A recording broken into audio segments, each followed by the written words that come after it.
ক্ষমতায় আসার পরে স্বৈরাচার হওয়ার জন্য, ফ্যাসিজম সৃষ্টি করার জন্য যা যা গুণাবলী প্রয়োজন সব কিছু আমরা এই বিএনপি সরকারের মাধ্যমে দেখে ফেলেছি। দেখা শেষ।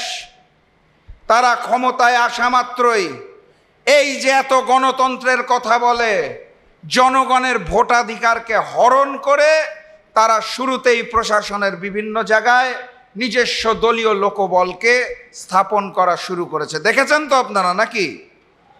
এই যে এত মবের বিরুদ্ধে কথা বলে, মব সন্ত্রাসের মাধ্যমে বিভিন্ন বিশ্ববিদ্যালয়ের ভিসিকে বের করে দেওয়া হয়েছে, এটাও বাংলার জনগণ দেখে ফেলেছে। তারা একের পর এক অধ্যাদেশ বাতিল করা শুরু করেছে। এই যেখানে হাসিন ভাই বসে আছে, আমরা আয়না ঘরের সকল ঘটনা তাদের মুখে শুনেছি, ব্যারিস্টার আরমানের মুখে আমি ব্যক্তিগতভাবে শুনেছি। আমি চোখে পানি ধরে রাখতে পারি নাই। বিএনপির অসংখ্য নেতাকর্মীকে গুম করা হয়েছিল। বিএনপির অসংখ্য নেতাকর্মীর লাশটা পর্যন্ত বাড়িতে ফেরত আসে নাই। সেই গুম প্রতিকার প্রতিরোধের যেই অধ্যাদেশ, সেই অধ্যাদেশও এই বিএনপি বাতিল করতে চায়। নিজের দলের নেতাকর্মীর সাথে যারা বেঈমানি করে তারা এই দেশ বিক্রি করবে না, তার গ্যারান্টি কি এই বিএনপিকে আমরা চাই না। এখন আপনারা বিএনপির নেতাদের জিজ্ঞেস করতে পারেন যে এই যে শপথ নিলেন না, জুলাই সনদ বাস্তবায়নে যে বিভিন্ন রকমের বাধা সৃষ্টি হচ্ছে, এটার পিছনের কারণ কি? ওনারা এক বাক্যে আপনাদের একটা শব্দ বলে একটা বই দেখিয়ে দিবে, জানেন তো নাকি? সংবিধান। কিছু বললেই আইন আর সংবিধান। সংবিধান শুনতে শুনতে আমি গভীরভাবে চিন্তায় পড়লাম যে এই সংবিধানের ঘটনাটা কি। মানে যারা বক্তব্য দেওয়ার সময় এত ভুল করে, কাগজ ছাড়া না দেখে কথা বলতে পারে না, তারা হঠাৎ করে এত সংবিধান কেন ভালোবেসে ফেললো।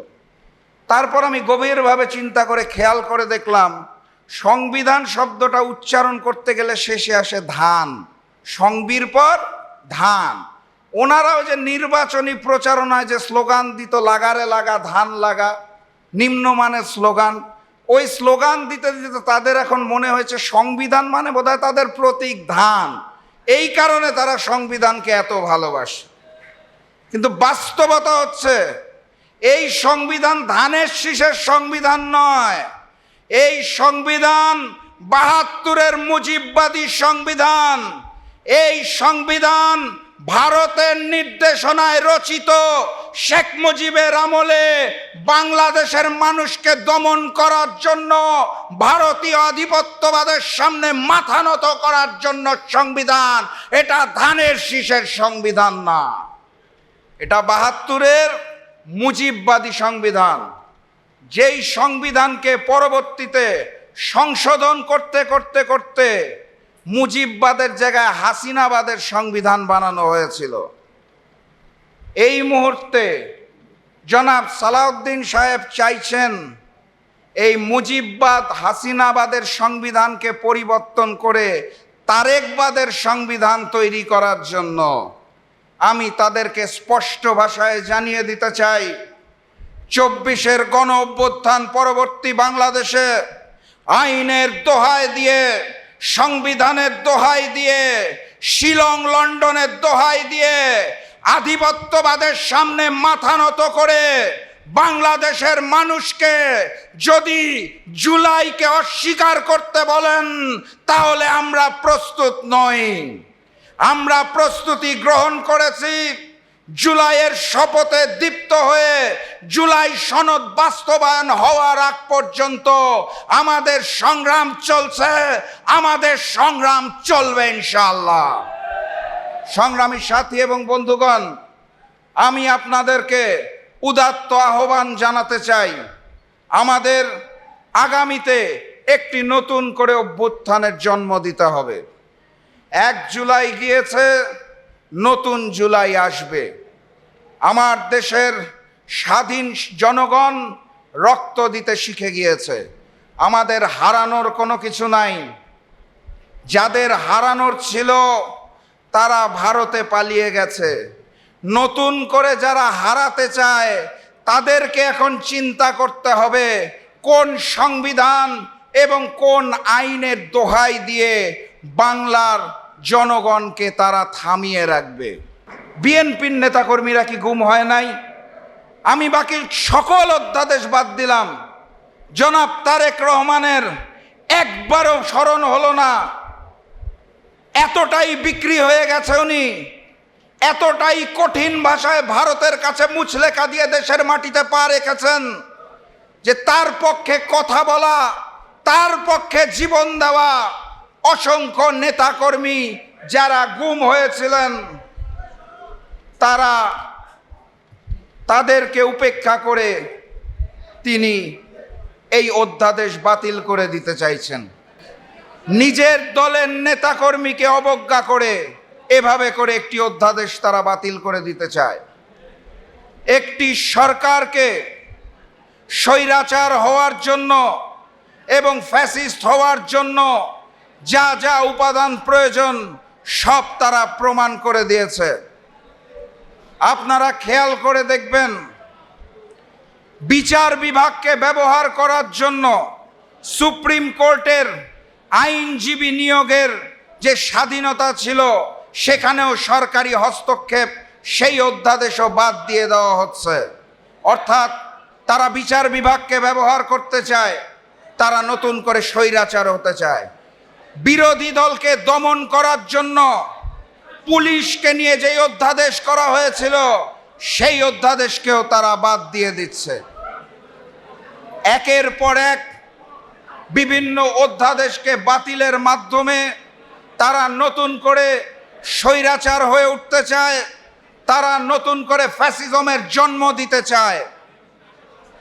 আর এই যে জুলাই সনদ, জানি আমাদের নতুন করে এখন আন্দোলনে নামতে হচ্ছে, সেটা তারা মুখে বলে অক্ষরে অক্ষরে বাস্তবায়ন করব, অথচ তারা সংস্কার পরিষদের শপথ নিতেই রাজি হয় না।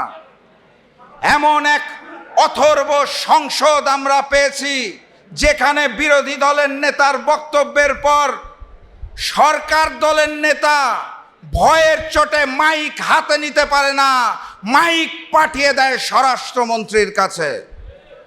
সংগ্রামী সাথী এবং বন্ধুগণ, পারিপার্শ্বিক অবস্থা দেখে আমরা এই ধারণাতেই উপলব্ধি হতে বাধ্য হয়েছি ওই ভারতের আদেশে ভারতীয় আধিপত্যবাদের সামনে মাথা নত করে আওয়ামী লীগের রেখে যাওয়া অসমাপ্ত কাজ শেষ করার জন্যই ম্যানেজ ভোটের মাধ্যমে বিএনপিকে ক্ষমতায় আনা হয়েছে। আমরা আর ভারতীয় আধিপত্যবাদের সামনে মাথা নত করতে চাই না। আমরা আওয়ামী লীগের প্রক্সি হিসেবে বিএনপিকে চাই না। আমরা তারেক রহমান প্রধানমন্ত্রীর প্রক্সি হিসেবে প্রক্সি প্রধানমন্ত্রী সালাউদ্দিন সাহেবকে চাই না। শিলং থেকে ট্রেনিং নিয়ে এসে ওই ভারতীয় নেতার হাতে আমরা বাংলাদেশকে দিতে চাই না। 1 জুলাই গিয়েছে, আরেক জুলাই আসতে যাচ্ছে।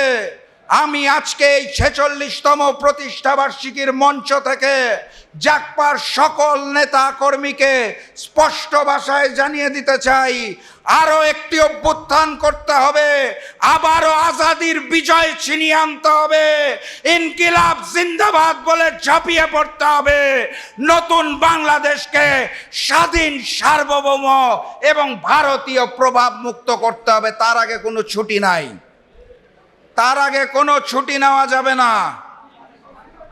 আমাদেরকে প্রস্তুত থাকতে হবে। সংগ্রামী সাথী এবং বন্ধুগণ, আমি আর বক্তব্য দীর্ঘায়িত করব না। আমি আপনাদের সামনে শুধু আহ্বান জানিয়ে যেতে চাই, আমাদের নেতা, আমাদের রাহবার, জনতার প্রধানমন্ত্রী ডাক্তার শফিকুর রহমানের ডাক আসবে, আন্দোলনে ঝাঁপিয়ে পড়তে হবে। সংসদে যদি সমাধান না হয় তাহলে রাজপথে সমাধান হবে। জুলাইয়ের রক্তের সাথে বেইমানি করে বাংলার মসনদে কোনো ভারতীয় সরকারকে আমরা থাকতে দিব না ইনশাআল্লাহ।